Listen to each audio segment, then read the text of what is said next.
Ludo is Ludo de Brabander, and he's from Vrede, the peace movement in Belgium. Over to you. Good morning. I needed to improvise a little bit since I switched from topic. So I took some notes. I don't know, it's maybe too long, but Kate will do the timekeeping, I guess. I know her, so she's very strict on that. So let's start. I just wanted to talk a little bit about giving this general picture about the current situation, you know, this world order that is like, seems to collapsing, not collapsing, maybe it's too big word for that, but drastically changing, going over to the, and US policy in that, and then going over to the European Union. I want to talk about it because also there is a lot of changes, and then what should be done or what kind of principles we should defend. So, first of all, this drastically changing world order, you know, the international system as we know it, United Nations system, and let's say the international law, the principles of international law seems to be very, in struggle. Huh? There is a kind of international power struggle, and they're a victim of it. And you see that also in the drastically increasements of the military spending, worldwide military spending. Next week, CIPRI will release a report where it's shown that compared to last year, the military spending, worldwide military spending will increase with 9.4%. And that's the 10th consecutive year of military spending that increases. So more than $2.7 billion. A lot of that amount is, by the way, invested in nuclear arms.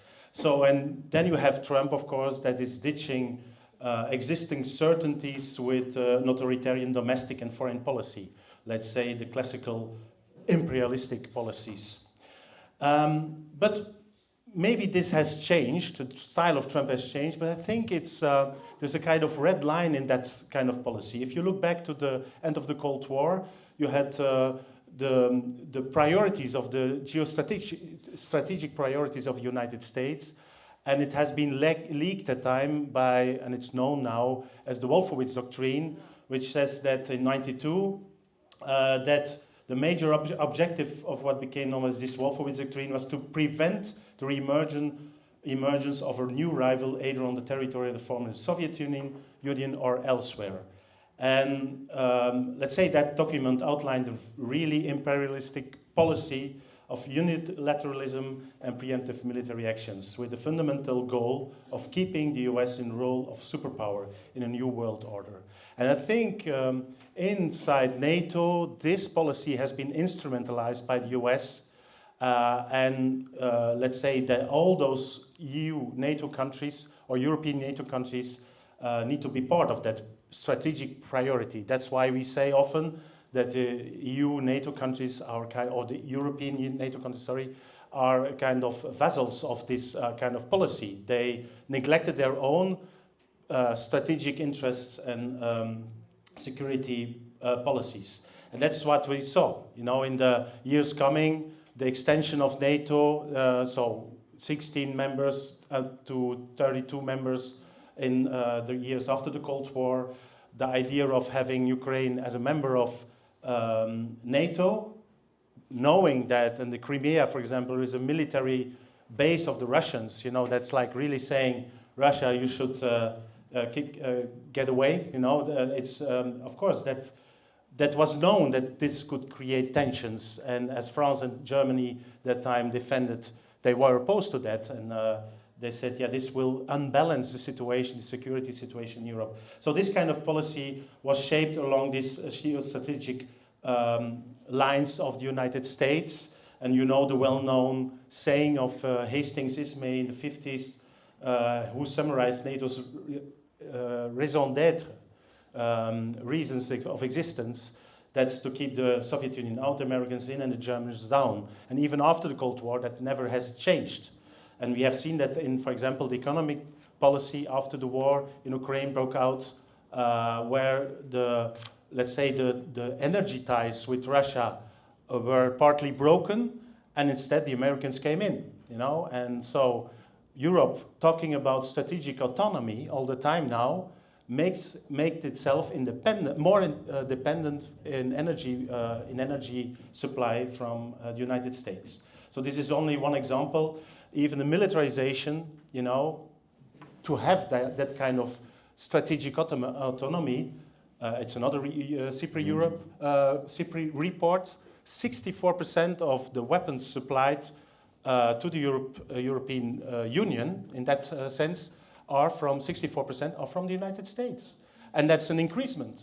So this whole idea of a military strategic autonomy is a fiction, is an illusion.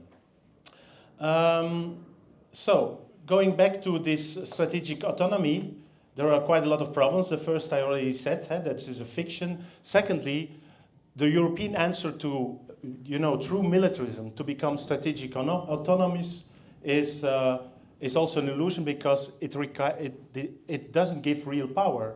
You have no power through military strength if you have no political unity.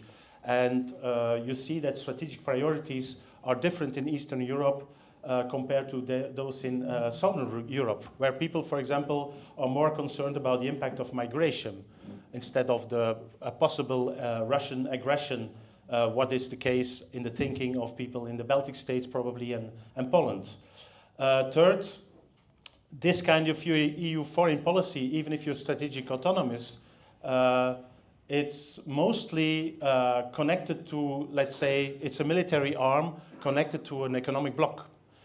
You see that in many ways, the transactional-oriented dealings they make with authoritarian regimes. You can list them, you know, Tunisia, Libya, Turkey, Azerbaijan, Israel, where, you know, in exchange for energy security and migration control, all principles of human rights, because it's the talk they always use, the human rights, the values, the European values, disappear suddenly. We see that in Gaza, how important these international law and values are for Europe. They are not important. So if you have a military strengthened economic bloc as the European Union, or in search for raw materials, strategic minerals as they call it, it's not strategic autonomy, but it's neo-colonialism. Fourth, the militarism of the EU contradicts its identity as enshrined in the... It's on only 1 minute, okay, and then I come to the... As enshrined in the Treaty on the European Union, I just quoted, the Union's aim is to promote peace, its values, and the well-being of its peoples. You know, if you see military spending at the expense of social security, that's clearly the case. Belgium, for example, 60 billion savings in social expenditures, and at the same time, for the same coming 4 years, they want 17 billion for military spending. So this is not in what is written in the Treaty on the European Union, you know, for the well-being of people to promote peace. No, it's the opposite of it.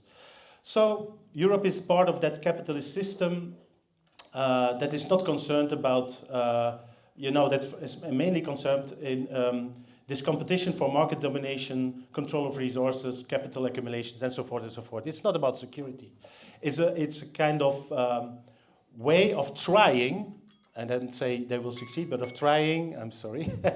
I have a third part, okay, 1 minute please.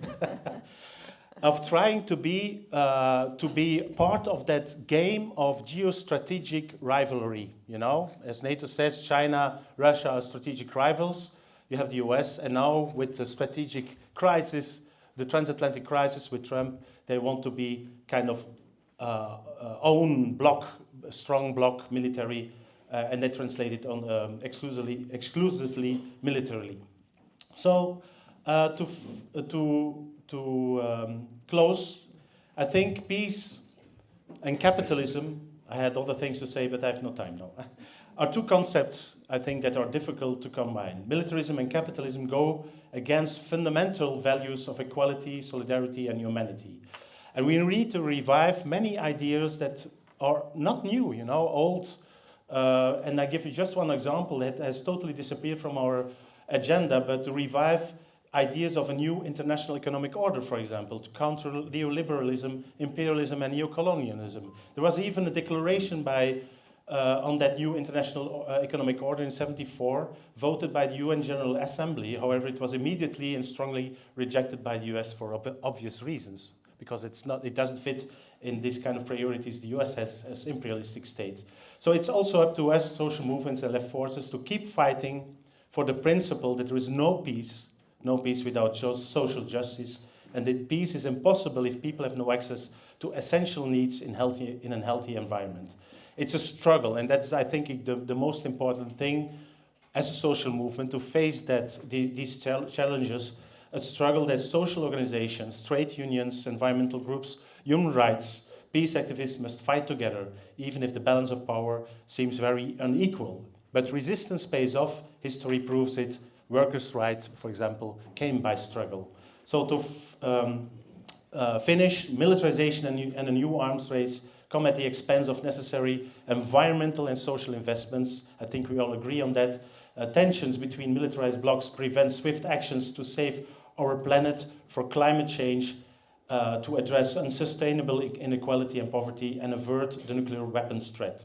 So we need a new security system, and that's the other thing. Not only economically a new order, but a new security system that is people-centered, inclusive, and based on respect for mutual security interests. So that's the word common security, the Helsinki spirit, let's say, from the 70s.